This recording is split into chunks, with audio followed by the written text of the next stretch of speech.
E vai começar o nosso bate-papo das terças-feiras sobre saúde e nutrição. É hora do quadro Conversa com a Nutri. Conversa com a Nutri. Sua alimentação e saúde em dia. Nutrição e alimentação saudável de forma didática e simplificada.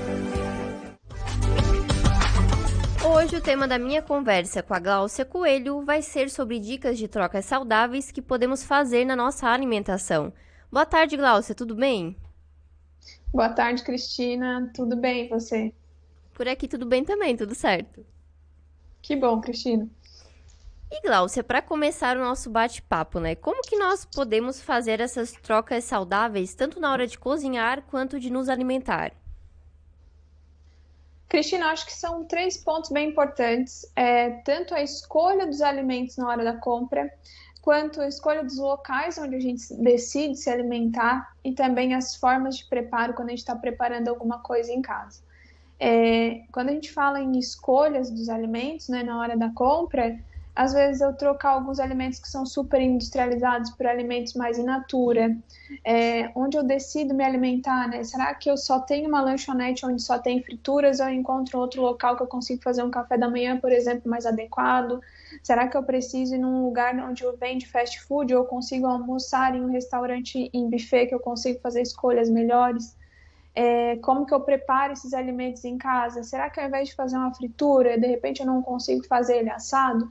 Então são mudanças de certa forma simples, mas que têm um impacto bem significativo aí na nossa saúde.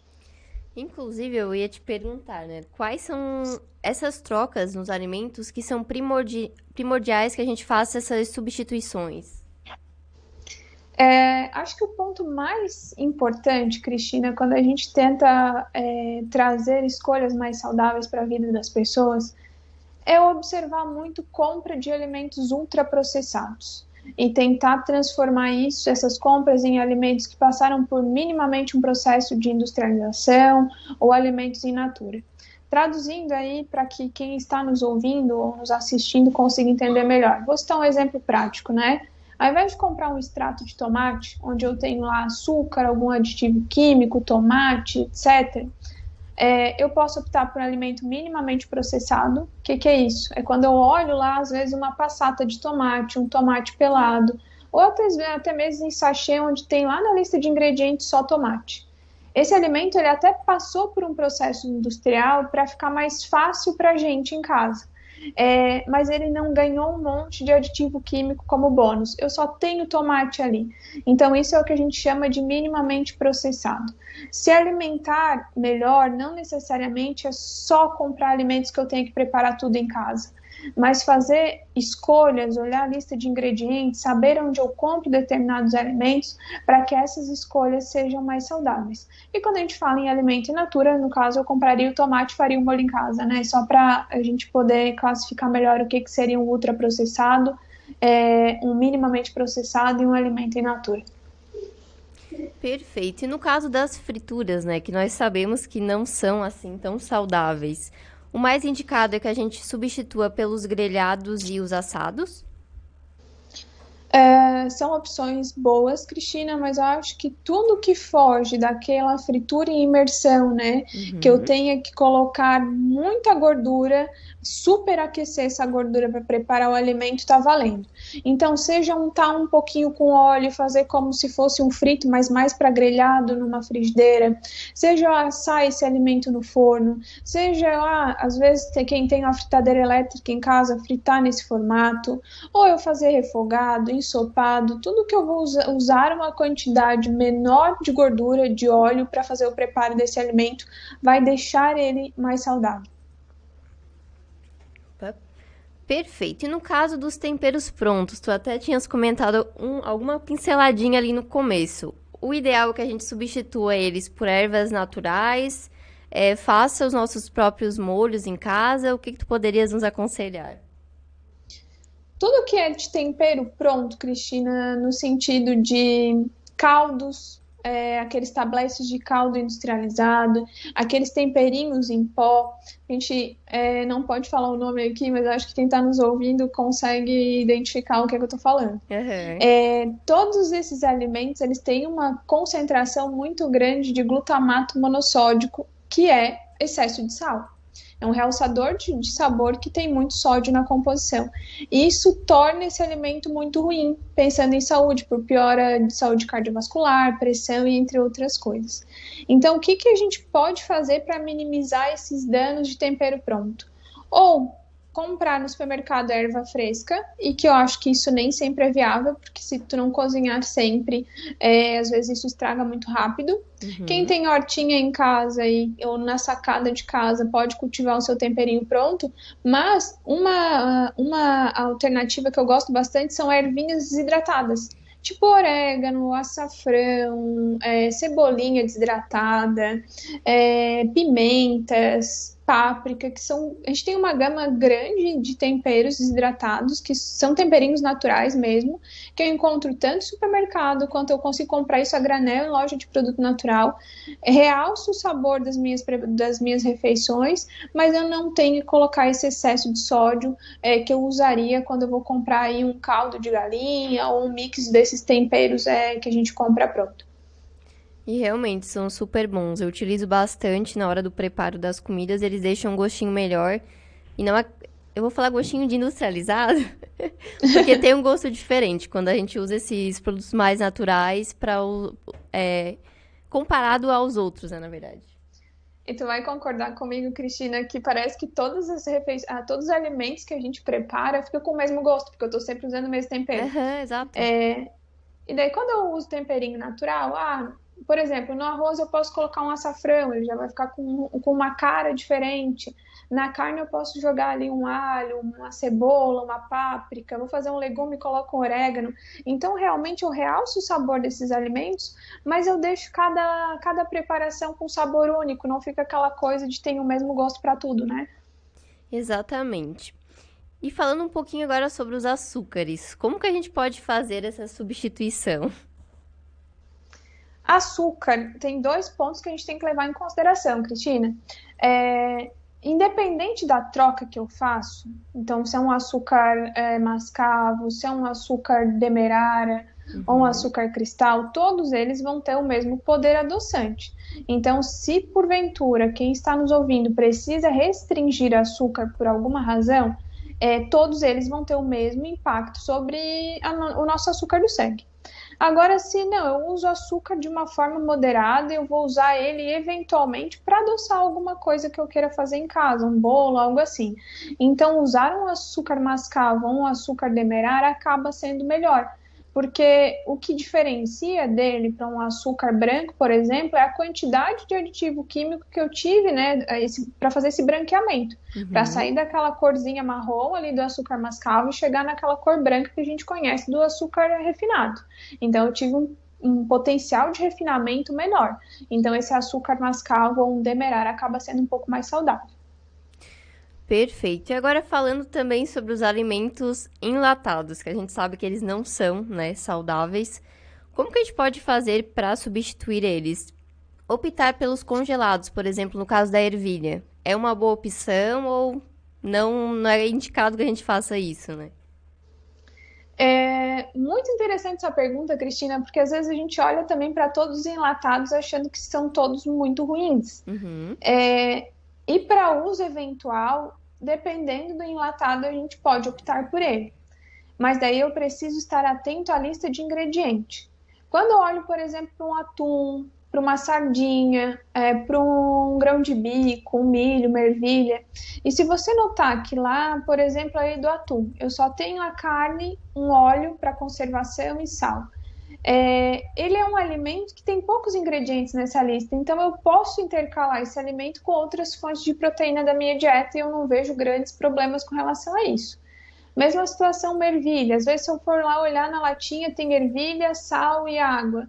Eu não tenho muitos nomes estranhos, eu conheço todos os alimentos que estão ali. Então, para uso eventual, eles podem ser utilizados. Uma dica que eu dou para quem está nos ouvindo, nos assistindo lave bem esse alimento enlatado para tirar esse excesso de sal dessa salmoura que ele ficou ali na lata, né? Mas quando a gente vai fazer uma comparação de um milho, uma ervilha congelada para um enlatado, eu acabo não tendo esse sal adicionado, então ele acaba sendo um alimento melhor. Mas se nesse enlatado eu não tiver um monte de aditivo químico, se eu não tiver água e sal, para uso eventual eu não vejo grandes problemas, porque eu não tenho uma composição tão ruim assim. Perfeito. Essa dica foi uma pergunta, mas que eu também queria entender melhor, então eu te agradeço. E agora até falando sobre a questão dos salgadinhos, eu sou uma pessoa que gosto muito de chips, né, por exemplo. Uma opção é que a gente faça o chips caseiro, vou chamar assim, como de batata doce. Pode ser uma opção bem viável. Qualquer tubérculo, né, ali qualquer raiz, a gente consegue fazer chips em casa, seja o aipim, seja batata inglesa, batata doce. Eu consigo passar naquele cortador de legumes que a gente chama de mandolim, ou fatiar com faca bem fininho e colocar no forno, air fryer, com sal, com páprica, com temperinhos que você gostar aí, e acaba sendo uma alternativa mais interessante para consumir os chips. Outra opção também, quem não quiser passar esse trabalho todo, e que eu não acho muito trabalhoso, não é tão difícil de fazer, mas quem quer mais pronto a coisa pode optar, às vezes, em loja de produto natural, a gente já tem algumas versões. Só sempre fiquem atentos de avaliar se não for frito, porque muitas vezes, mesmo em loja de produto natural, esses chips aí de batata doce, de aipim, às vezes são fritos, então não acho que seja tão interessante assim também. Uma boa opção é a gente fazer na air fryer ou até mesmo no forno, né? Fica mais sequinho também. A air fryer funciona super bem, só fatiar bem fininho e deixar ali uns 20 minutinhos e virando a cada 10 minutos, ficam uns chips bem legal. Fica mesmo. E agora falando um pouquinho sobre margarina, o que tu pode destacar pra gente? Acho que margarina, Cristina, é uma das coisas que, se eu pudesse dizer, tire da sua vida, é um dos alimentos aí que eu orientaria a retirar. Uhum. A margarina, ela é um produto ultraprocessado, né? Então, a gente pegou a problemática maior da margarina é uma gordura chamada gordura trans. Essa gordura foi uma gordura modificada aí pela indústria e ela tem um impacto muito grande na nossa saúde cardiovascular, principalmente. Então, quando a gente olha a lista de ingredientes de uma margarina, vocês vão observar que ela tem um monte de aditivo químico, de conservante, estabilizante, fora o perfil de gordura, né, desse alimento.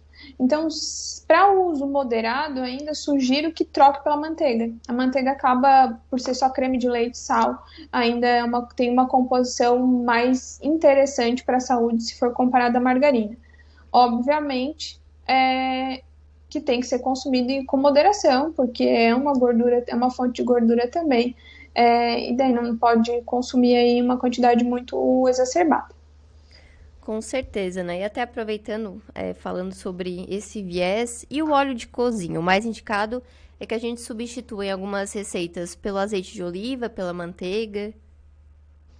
Essa é uma excelente pergunta, porque aposto que muita gente que está nos ouvindo agora, quando eu falar em azeite de oliva, vai se perguntar, né? Ah, mas não era azeite de oliva que não poderia aquecer? Isso já caiu por terra, então hoje a gente sabe que azeite de oliva é uma das melhores gorduras que a gente tem, tanto para temperar os alimentos, ali salada, alimentos frios, mas também para fazer preparos. Então aqui no consultório eu sempre sugiro trocar os óleos vegetais, né, óleo de soja, milho, canola, algodão, que são óleos refinados, por azeite de oliva, que é uma gordura, tem um perfil de gordura melhor, não passou por um processo de refino e ele é muito mais rico em alguns outros ômegas que não o ômega 6, que é o ômega presente aí na maioria desses outros óleos vegetais. Então, obviamente, você vai fazer uma fritura, não tem lógica de usar um azeite de oliva, mas para fazer um refogado, para fazer a sua comida do dia a dia, um grelhado, enfim, azeite de oliva acaba sendo a melhor opção. Perfeito. E Gláucia, pensando se a gente fosse começar essas trocas hoje mesmo, quais dicas tu darias para início já? O que a gente pode começar fazendo?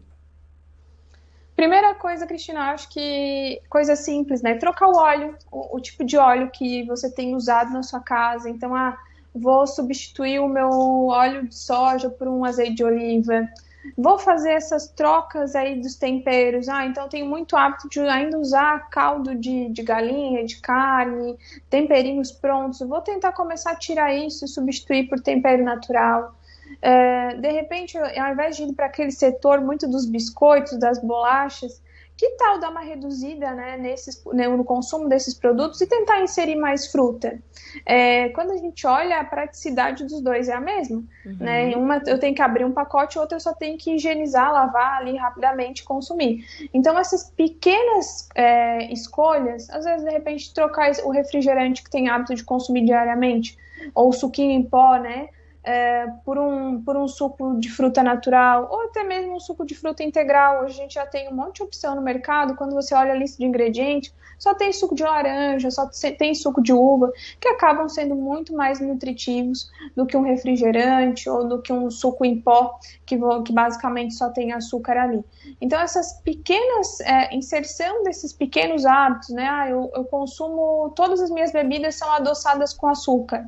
Quem sabe vai diminuindo a quantidade até conseguir retirar. Então, essas pequenas ações que a gente faz no nosso dia a dia, a longo prazo, tem um impacto muito significativo aí na nossa saúde.